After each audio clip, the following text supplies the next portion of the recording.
So, Bernie Santo at pabalandong no kanang pito ka pulong no sa atong Ginoo no. Importante nga kun nahibalo ta sa pito ka sakramento mahibalo pa ta pito ka pulong no.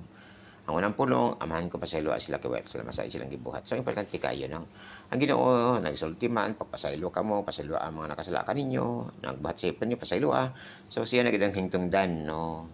Amahan ko pasaylo sila masayod sa ilang gibuhat no. So kaya ang tao mingon man may mga kamusulti kay dili man ikaw biktima no. Kung ikaw biktima dili man ka makapasaylo gyapon. Pero ang Ginoo nagpalayag na dinhi no. Nga siya na gid ang biktima, nagtawag pa siya sa amahan, pasayloa sila no. Kay wala sila masayod silang gipatay. Wala sila masayod nga ilang gipatay mo itagya sa kinabuhi may mahukom no. Wala sila masayod may pasayloa pero sila nahibalo nga ang ilang pagpatay kaniya bunga sa kasina no. Kay wala sila nga si Kristo inosente. Mao na pero ang Ginoo nag-ay pagpasaylo no. Nga pasayloon kita sa atong mga sala no. Marang importante kayo nga aron pasayloon kita sa Ginoo magpasaylo kita sa mga nakasala kanato no. Kay mao man ang barometro kun dili kita magpasaylo di kita pasayloon sa atong amahan nga ato sa langit no.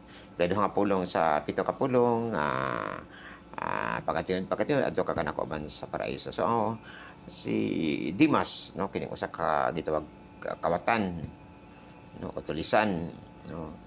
Mao'y una nakadawat sa kaluwasan, wala ihatag sa mga apostoles si Dimas no kay siya na ginulsol man siya no sa iyang mga kasalanan. Mao pa na no kung kita kasi maginulsol so kay Diyos man si Kristo siya po makahatag sa kaluwasan mo ning iyang gihatag anining sa kakawatan o si Dimas no. Kay nakita ni sa Ginoo nga kani si Dimas di gani sama kang istas katong lain nga kawatan o tulisan no nga malipay mo patay mo daotan nga kini siya nahimong daotan sa mata sa katilingban tungod kay nakik-away man siya sa mga hiwing nga balay no. Larawan ni si Dimas sa mga tinuod nga rebelde no katong nag-aaway sa gobyerno tungod sa mga abuso nga gihimo sa gobyerno no. So mana nga kitagaan si Dimas no sa kaluwasan no pagkatinud adto kanako man sa paraiso no. So bulahan kay siya no kay una nakadawat sa ganti nga labing dako ang kaluwasan no.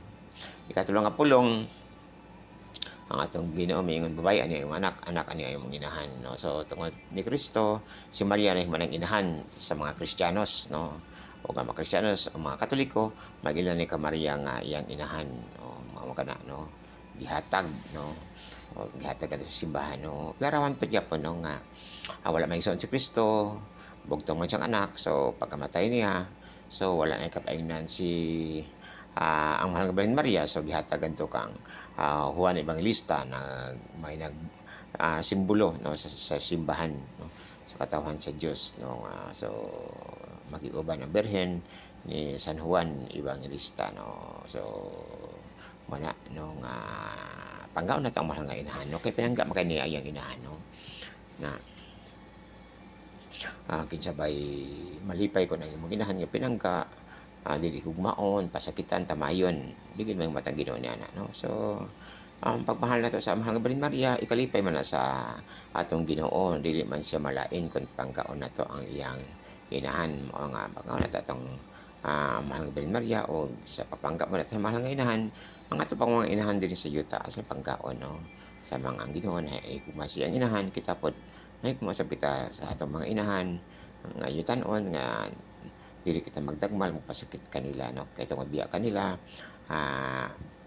niabot ka nato ang kaluwasan no kay diha naman pagpahimugso mabanhaw ang tao kung wala kita pahimugso sa atong inahan so wala kita sa sunod nga kinabuhi no.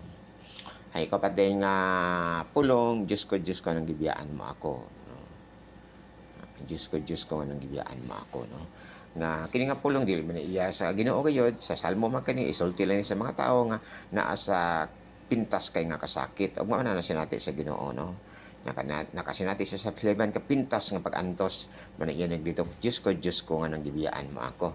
So mao na ang kuano okay pagsulti sa Ginoo isip tao siya no kay tao man siya mo man isulti sa tao no nga mabati sa pagbiya no kun nakasinati siya sa Piliban ka pintas nga pait nga kahimtang, no, so mo na nga diha sa kuan kini nga mapulong isulti lang sa mga tao kon grabe na ang pag-antos hilabihan ug manina siya natin sa Ginoo, no, hilabihan na iyang pag-antos, no, ngayon sinati, no, manang may singgit siya, Diyos ko, nganong gibiyaan mo ako, no, ngay mao na batin sa tao kung naa siya kasakit bisan batuod, ang Ginoo wala man nagbiya, no, kung naa kita sa makasakit, no, kay hibalo man ta nga ang Ginoo maghatag kanato sa makaayo kanato, no, so maghatag sa makaayo, so kung naa kita sa kasakit makaayo kanato tingali sa atong lawas makadaot pero makaayo man sa atong kalag, no.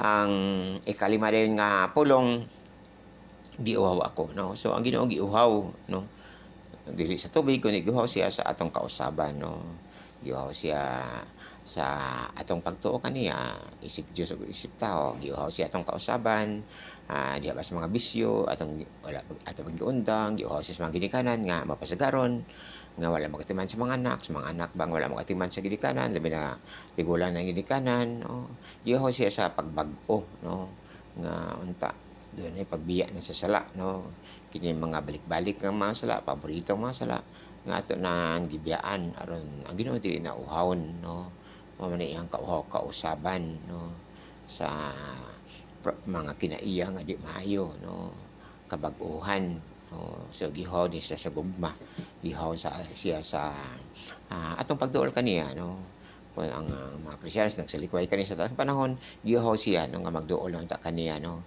diya sa Eucharistia ug diya sa gugma ngadto sa sikatawo, no, so mana ang Ginoo sa iyang pagtigiuhaw, dili kini material o tubig kundi giuhaw siya sa atong kabag-uhan, no, kay iya makalipay ang atong kaluwasan, no.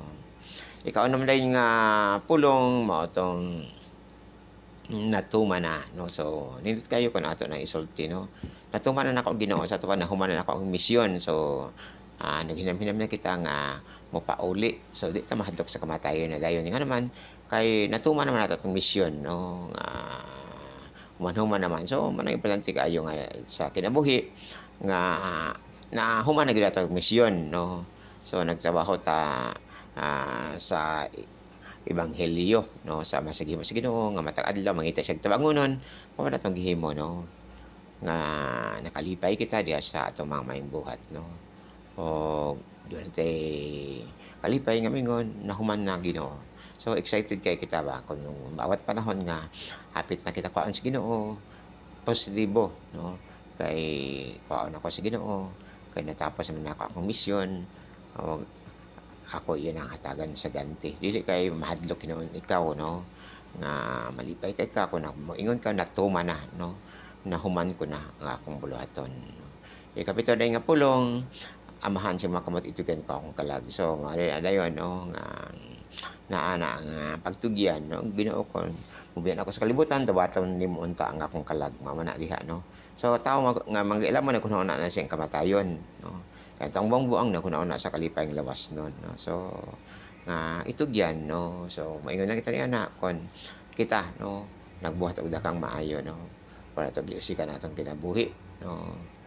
Pero giusikan atong kinabuhi atong gilipay ato ang lawas, so di kita magsulti niini, no, pero gilipay nato atong kalag, no, kay mao man na labing importante, no, na atong gilipay atong kalag, diha sa atong mga maayong buhat ngadto sa sikatawo moingon kita nga itugyan ko Ginoo ang akong espiritu, no, itugyan ko Ginoo ang akong espiritu, dawata Ginoo ang akong kalag.